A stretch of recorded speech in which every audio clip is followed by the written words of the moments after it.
Michael Bennett would like to boycott the Seattle Times. This is Michael Bennett, the Seattle Seahawks defensive lineman. And there's a lot to break down when it comes to this story.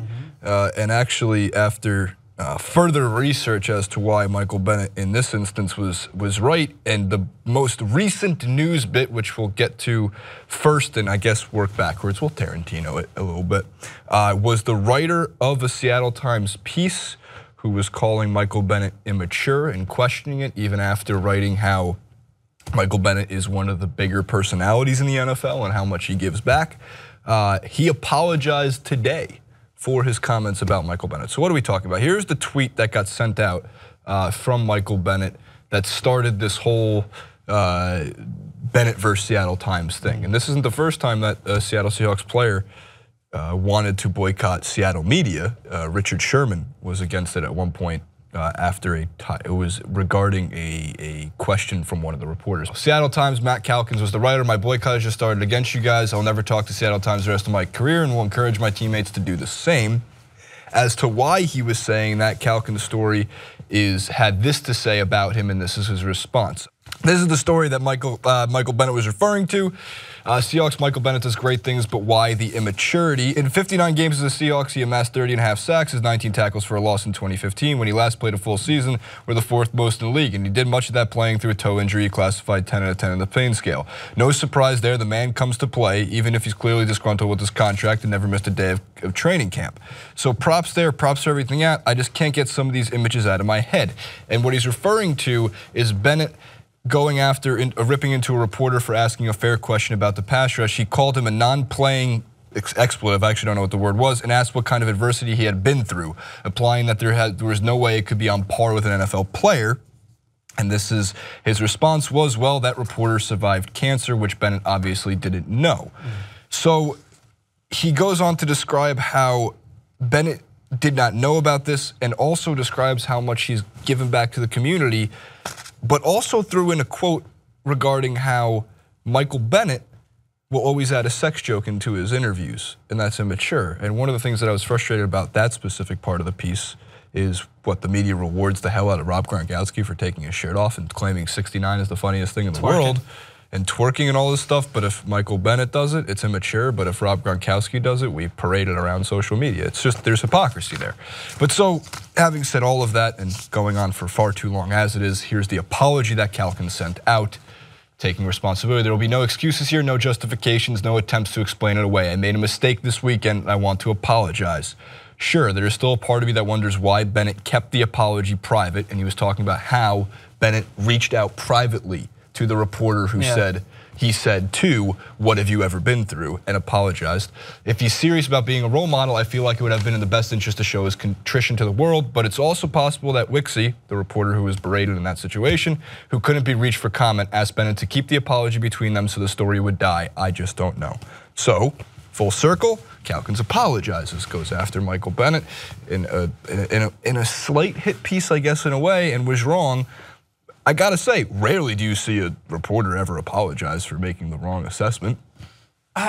It's a complicated situation because, I mean, I like Michael Bennett. I've always stated that, and I like his opinions, and I like that he is an advocate outside of the NFL as well. And he's also shown and stood with many NFL players who we all know him referencing to, who's made some statements and made some protests, and I believe that he, rightfully so, stands by what he believes, and I think that's a good thing. And he's a good player as well. Do people make mistakes? Yes. Unfortunately, he, in that moment, didn't realize that that reporter was going through, or had went through a certain situation, and I don't think it was right to maybe assume that that was something that a reporter, or even if someone who hasn't played, hasn't went through adversity. I've always made this case that I don't agree if a player suddenly will give off a negative vibe about someone because they haven't played the game. Everyone's entitled to their opinion. Not everyone who's a journalist or a spokesperson or a commentator has to have played the game at the highest level to have an opinion, because that would mean that fans shouldn't turn up and have their opinion then, because most fans haven't played either.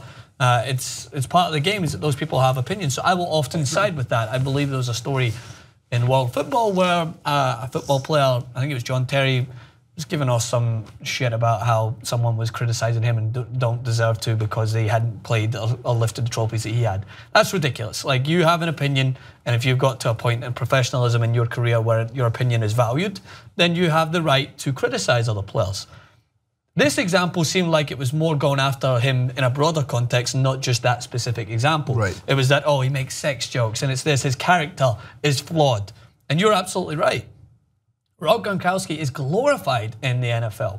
Glorified in every single frame of the word. His celebrations that he often gets away with, other people will be punished. Yeah, that's true. The way he acts off the field, the fact that he goes on cruises and parties, but then if Ezekiel Elliott or someone else does it, they're often criticized. They said that they don't have their head in the game. The sexual jokes that he makes, he crashes a press conference. Like, he's a funny guy, I get it.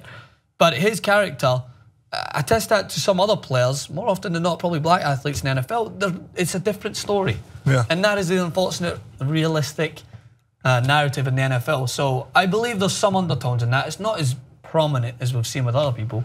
But yeah, I think that he approached this article with one specific example, I guess, being the overarching theme, but he made it a little broader about a guy who, in retrospect, does like to do a lot of things outside of the NFL and does like to stand for causes he believes in. So it's good that he apologized. I mean, it's rare. You're so right. It's so rare that very you see rare. A journalist not stand by. But maybe he realized that it was just a spur of the moment article that he should have given a little bit more thought to. Yeah, it's difficult to apologize and swallow your pride, admit when you're wrong, when you're not going to show the full context. And this is something that literally happened to myself in a video I did on Friday about Leahy and LeVar Ball, and had to address it in a video on Sunday to clarify and share that there was more context needed for the video. It's not easy to do it, but I've also never been afraid to sit here and been like, I was wrong. I was wrong in explaining my situation. I was wrong explaining in my stance. I still believe in this, this, and this, and I should have believed in this, that, or that. But Michael Bennett has also not been one to shy away from confrontation, in a good way, I would say. Stephen A. Smith, and we don't have 25 minutes because extra for this clip in itself, so maybe we can do another one at some point later on.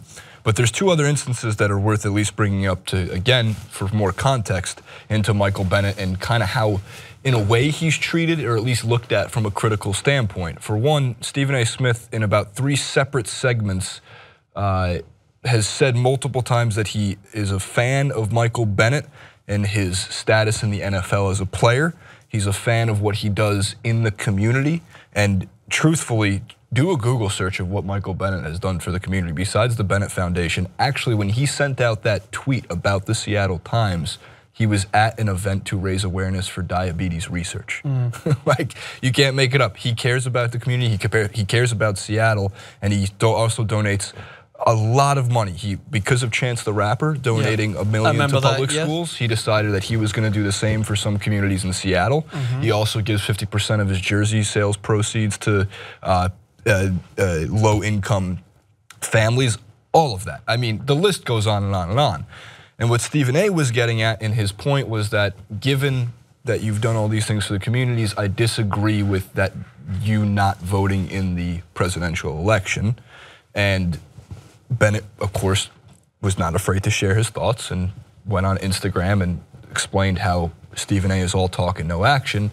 Please don't diminish what I've done because I didn't feel that I wanted to vote in the 2016 election. It's long, but I know by responding to you, I'm just making your job easier by giving you something else to yell about. Actually, the first part's really important. Despite your words, I want this interaction to be positive. Yeah. His goals in having these conversations and wanting to raise awareness are always positive. And that's what I think the biggest takeaway is. And then before I ramble on too much, lastly, but also important, in 2015, there was an NFL organized trip with the government of Israel in which Michael Bennett boycotted because he said, in his words, that when he found out the itinerary was made by the government of Israel to be an influencer and opinion former, he wanted to go to Israel to see with his own eyes and do it on his own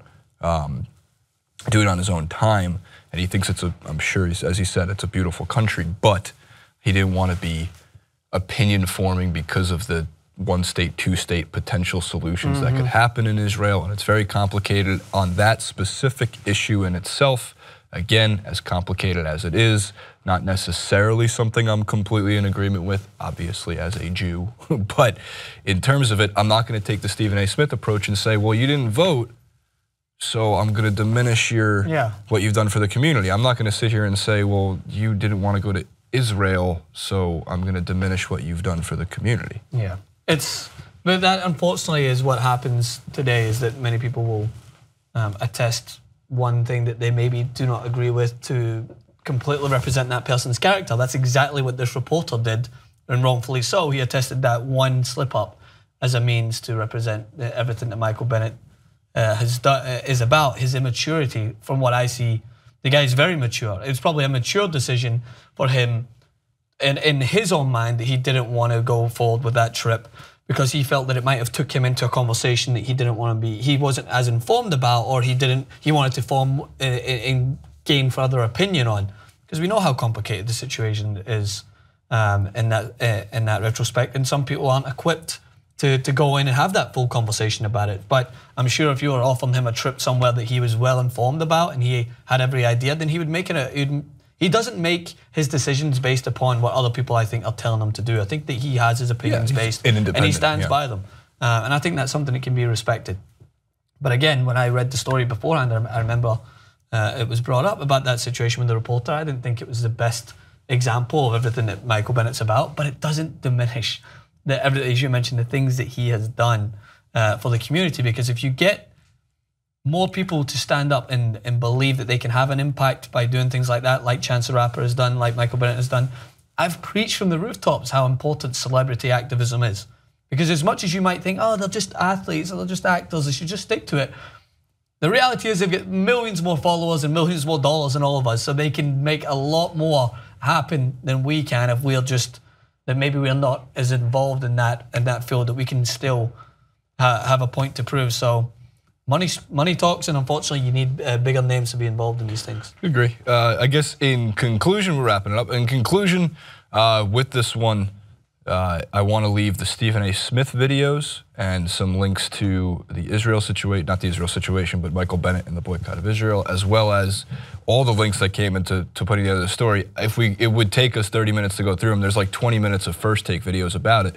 So I don't want to take them out of context, and I don't want to show you 1 minute of a 20-minute total segment or total amount of runtime. So it's all in the description box below, to be fair, so you guys can watch, make your opinion, and go for it in the comment section down below.